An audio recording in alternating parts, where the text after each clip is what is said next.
All right, so get this. We're diving into Hotline Miami today. Oh, yeah. Yeah, and looks like someone out there is ready to go deep. Gave us a whole bunch of sources. Well, Wants to really unpack this whole story. I mean, there's a lot to unpack. It's not your typical, shoot 'em up kind of deal. It's got all those cryptic messages and the brutal, assassinations. Yeah, and it just leaves you with so many questions, like what's real, what's not, It's a total mind trip. Totally. And it was so crazy is it takes that whole 80s look, Oh, yeah. the Miami vibe, the synthwave music, Yeah, the neon. but it twists it into something, I don't know, kind of creepy. It's like a fever dream almost. Yeah, With all that violence and the music. totally. So we've got our main guy, Jacket. He's this ex-soldier, Right. and he's clearly haunted by something in his past. Oh, yeah, definitely. But then he starts getting these super weird answering machine messages, Uh-huh.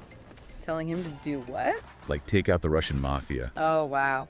Yeah, not exactly friendly reminders to pick up milk on the way home. No, not at all. And the game doesn't, walk you through the story either. Right. It throws it right into it. All the crazy massacres and these messed up memories. It really makes you wonder about Jacket. Sure. Like, is he just a stone cold killer? Yeah. Or is he being used like a pawn? Oh, that's a good point. Is there something bigger going on? Yeah, You're never really sure, totally. which I think is part of what makes it so interesting. And you know what's really interesting? One of the sources pointed out this thing about Jacket's mask. Oh, the rooster mask? Yeah. Yeah. They said it's actually, connected to his subconscious. Really? Yeah. So it's not just some random costume shit. No. It's it represents this part of him that's, pushing him, Pushing him to do what? to face reality. Oh, wow. Really confront what's going on. That makes you think about those messages he's getting, right? Totally. Like, is his subconscious somehow involved in all this? Right. And speaking of those messages, we got to talk about the people behind them. Oh, 50 blessings. Yeah, 50 Blessings. They're the ones making those calls. Yeah, they're a pretty shady group. Super shady. And it sounds like they've got this whole nationalistic thing going on. Oh, yeah, they definitely have an agenda. They want to change America, completely reshape it. And they're not afraid to use, anyone to do it. Right. They manipulate people, like Jacket. Oh, totally. And not just him, there are others. Right. They use threats and psychological pressure. It's messed up. It's like they're turning these vulnerable people into weapons. Exactly. And one thing that really stuck with me from the sources was their headquarters. Oh, what about it? Apparently it's like a bunker. Really? Yeah. That's interesting. They knew things could get violent. So they were prepared for it. Yeah. It's kind of creepy when you think about it. Yeah. Almost like they were expecting things to go wrong. Right. So it makes you wonder. Right. It makes you wonder. Were they really in control? Yeah. Or were they just pawns too? In an even bigger game? Oh, wow. It's a lot to think about. It is. And, Jacket isn't the only one caught up in all this. Right. What about the biker? He seems different somehow. Yeah, the biker. He's a fascinating contrast to Jack. Right. How so? Well, he's working for 50 Blessings too, He's an assassin. Yeah. But he's not just blindly following orders. Mm-hmm. No, he wants answers. He wants to know why. Exactly. That's a good point. He's trying to understand who's pulling the strings. Yeah. He's driven by this need to know the truth. It's almost like he's on an intellectual quest or something. Yeah, I like that. And Jacket is dealing with all these, inner demons. Yeah, it's a completely different approach. Makes you wonder if there even is a right way to navigate this whole mess. Right, what's the right way to deal with this kind of manipulation? Exactly. But for the biker, that quest for truth, it comes at a price. Oh, yeah. It definitely does. Right. Well, he ends up, scarred, disillusioned, broken even. Wow. It's a reminder that in this world, Hotline Miami's world, Yeah. even searching for the truth can really mess you up.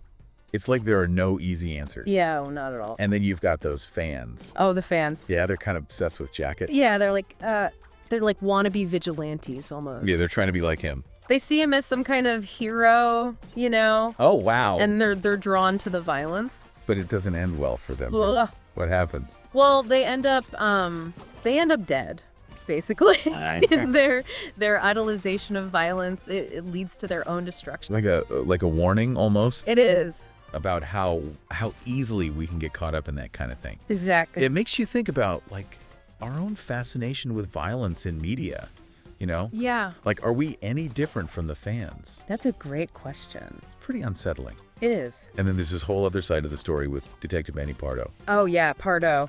He's an interesting one. He seems like he represents something, you know? Oh, he definitely does. Like the dark underbelly of this whole glamorous neon world. Yeah, there's something off about him. Totally. He's supposed to be this, you know, symbol of justice. Right. But there's this darkness underneath it all. Yeah, totally. And one of the sources revealed something crazy. What's that? Pardo's actually the Miami Mutilator. Oh, wow. Yeah, like the serial killer that everyone's talking about. That's a pretty big twist. Yeah. So he's this symbol of order, but he's also this embodiment of chaos. Right. And get this. Yeah. He ends up coming face to face with his own, like, dark side. Oh, wow. And it's manifested as this terrifying puppet. A puppet. Yeah. That's creepy. It's super creepy. But it's also, I mean, it's symbolic, right? It's totally. It's like this visual representation of the darkness inside him. Yeah. And maybe, maybe the darkness inside all of us. Okay, so we've got Jacket, going deeper and deeper into this violence. Uh-huh. We've got 50 Blessings, this shadowy organization pulling all the strings. Right. And we've got a detective who's battling his own demons. Yeah. This is not going to end well. No, it doesn't sound like it. But where does it all lead? Where does it all go? What's the price of all this violence? Yeah, what happens in the end? I guess we'll have to find out. Let's just say it doesn't exactly have a happy ending. Oh, no, really? Yeah, the whole thing ends with nuclear war. Oh, wow. Wipes out Miami. Everyone, pretty much. So, like, all the characters we've been talking about? Yeah, God. That's pretty bleak. Yeah, it's bleak, for sure. It's, I guess you could say it's kind of a reflection of, all the violence. Right. And the manipulation, too. Yeah, all of that. It shows you what happens when things spiral out of control. And you're saying Jacket, who's been, driven by revenge this whole time. Yeah. He basically helps bring about the very destruction that probably killed his friend in the first place. It's like the ultimate irony, right? That's heavy. Yeah, it really makes you think about revenge, Oh, yeah. Is it ever worth it? Right. Does it ever really solve anything? Or does it just create more pain? Exactly. And speaking of things that make you think, the game jumps around in time a lot. No, yeah. We see things from different characters' perspectives. Right. Why do you think the creators did that? Like, why tell the story that way? I think it's intentional, It's like they're trying to mirror Jacket's mental state. Oh, you mean how his memories are all fragmented? Exactly. That's a good point. So we're piecing together the truth, just like he is. Right. And then by seeing those same events from different points of view, Yeah. well, it makes you question everything. Makes you think about who to trust. Exactly. You're never quite sure what's really going on. Right. And one of the sources mentioned how the game, rewinds at one point to show us the biker's story. Oh, yeah, that's a key part of it. How does that change things? Like, what do we learn from his perspective? Well, the biker, he's actually trying to track down the source of those phone calls. Oh, the ones telling him to kill people? Yeah. And what does he find? It's kind of crazy, actually. Really? The people behind it all, they're just a couple of janitors. Janitors? Yeah, seriously. That's so weird. I would have thought it was like some evil mastermind or something. Right. But it turns out it's these ordinary guys. Wow. Just taking orders from 50 Blessings. So they're just pawns, too. Exactly. I mean, that's kind of a terrifying thought, right? It is. Anyone can become a weapon. Yeah. Even people who seem totally harmless. It shows how easily people can be manipulated. Right. Especially if they feel like they don't have any power. Exactly. Like they're just cogs in a machine. So what happens to the biker after he, uncovers this truth? That's where the sources kind of differ, actually. Yeah. Yeah, some of them say that he's killed by Jacket, Oh, wow.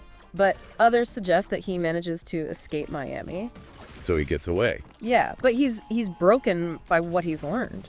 So even if he survives, it's not really a happy ending. No, not really. It's like the truth itself is a weapon. Yeah, it can be. It's almost like the game is leaving it open to interpretation on purpose. Oh, you mean like it wants us to think about it? Yeah, to grapple with the ambiguity because, real life is messy like that. Right. Things aren't always black and white. Exactly.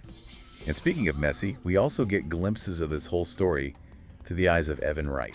Oh, yeah, the writer. Yeah, he's trying to figure out what happened, like who the masked maniac is. Right. He's obsessed with finding the truth. Yeah, it consumes him.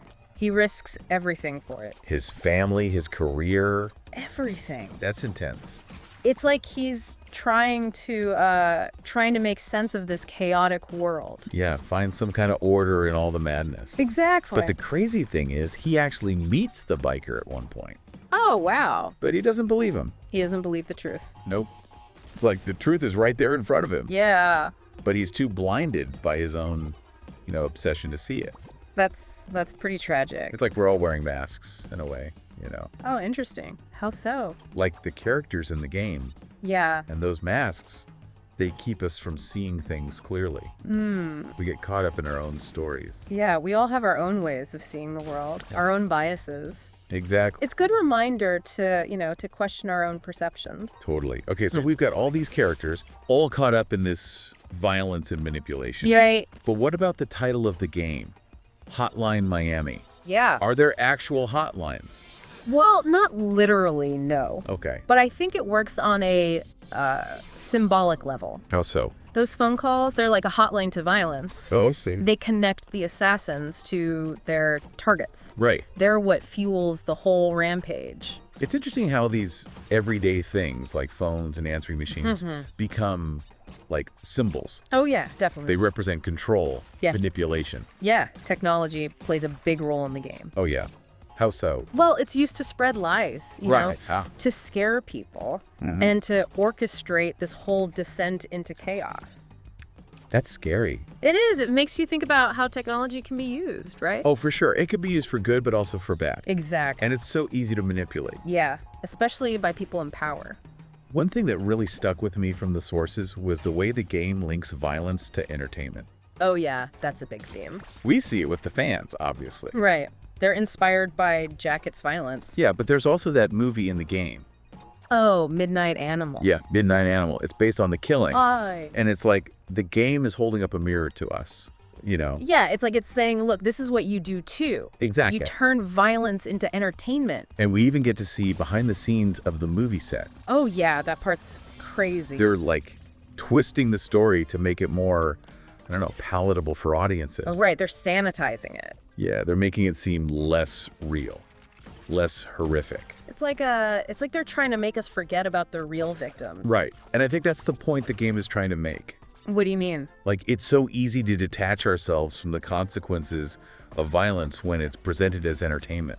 Oh, I see. We forget that real people are hurt. Yeah, it's a dangerous thing. So the game is basically asking us to think about our own relationship with violence in media. Yeah. Like, how much are we consuming? Yeah. And are we okay with that? That's a question we all need to ask ourselves. For sure. Speaking of unsettling things, what about the ending of the game? Oh, yeah, the ending. It's pretty heavy, right? Yeah, it's devastating. It's like this apocalyptic vision of what happens when things go too far. Right. Nuclear war. Everything's destroyed. Yeah, it's like there's no escape from the consequences. And one of the sources actually showed like images of all the characters. Oh, yeah. Yeah, and they're all caught in those nuclear explosions. Wow. It's like no one gets out alive. No one escapes the destruction. It's a powerful message about violence, for sure. Definitely, Like, even if you think you're fighting for a good cause, yeah. you can still become a part of the problem. Exactly. But there is this one scene, right, with Richter, the guy who killed Jacket's girlfriend, Right. and he's trying to protect his mother. Yeah, that's a really interesting moment. It's like he's trying to redeem himself. Yeah, find some meaning in all the chaos. Right. And isn't there a part where, like, he's visited by someone wearing a rooster mask? Oh yeah, just before the blast. That's Yeah. a crucial detail. What do you think it means? Well, it ties back to those figures that haunt Jacket, right? One's in his dream. Exactly. So it's like, even in the face of this apocalypse, Yeah. there's something else going on. Something we don't fully understand. Right. Like, maybe there's hope after all. Yeah, it's a glimmer of hope in this otherwise bleak ending. It's like the game is saying that even in the darkest times, there's still a possibility for, compassion, connection. Yeah, that's a beautiful way to put it. It's a lot to take in, that's for sure. It is. But it's clear that this game, it's not just about violence. No. It's about human nature. Yeah. The choices we make, the consequences of those choices. And the cycles of violence that we get caught in. Exactly. It Yeah. really makes you think, like, what does it all mean, you know? Right. What can we take away from all this? What's the point? Exactly. Like, why should we care about this story? Well, I think Hotline Miami is trying to tell us something about ourselves. Oh, yeah? Yeah, it's not just about the violence. Okay. It's about our relationship with violence. That's interesting. It's like the game is saying, hey, you just spent hours, killing people, Right. blowing things up. Yeah. Now let's talk about why you enjoyed that. It's kind of creepy when you put it like that. It is a little unsettling, yeah. But it's true. Like, there's something about those games. Yeah. They're fun, even though they're violent. Right. And Hotline Miami is forcing us to think about that. To confront it. Exactly. Like, why do we enjoy that? What does that say about us? And one of the sources talked about how the game designers did this thing on purpose What do you mean? with the levels. They designed them to make you feel, like, conflicted. Oh, that's interesting. So you get this rush from, pulling off these crazy kills. Yeah. But then afterwards, you feel kind of gross. Oh, so it's like a guilty pleasure kind of thing? Yeah, and it's intentional. Wow. That's pretty clever. It's messed up, but it's clever. It is. And I think the story itself, it does the same thing. In what way? Well, like we see Jacket's whole revenge thing, and it leads to all this destruction. Right. He thinks he's doing the right thing. Yeah, but it just makes things worse. And the biker, he's searching for the truth, but it breaks him. Right. So it's like the game is saying, even with good intentions, violence isn't the answer. Yeah, it's rarely that simple. Exactly. It's a world of moral gray areas. Totally. So is the game, like, against all violence? Is it saying we should all be pacifists? Yeah, like, is that the message? I don't think so. It's not that simple. I think Hotline Miami acknowledges that violence is a part of life. It's a part of who we are, Right. but it's asking us to think about the consequences. To be more aware. Exactly, to be aware of ourselves and the impact of our choices. I like that. So it's not just about condemning violence. Right. It's about understanding it. And maybe even trying to find a better way. Yeah. Yeah. And maybe it's also about empathy. Oh, interesting. How so?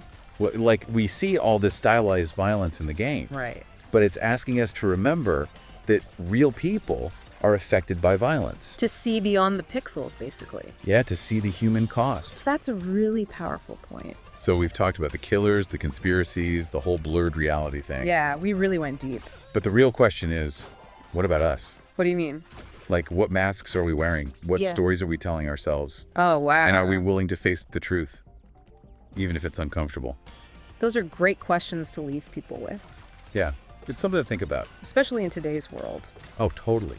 There's so much information out there. Yeah. It's hard to know what to believe. Right, and it's easy to be manipulated. Exactly. Hotline Miami reminds us to be critical thinkers, to be aware. To question everything. Exactly. Well, that's all the time we have for today's deep dive into Hotline Miami. It's been a wild ride. Thanks for joining us. And until next time, stay curious, stay critical, and stay informed.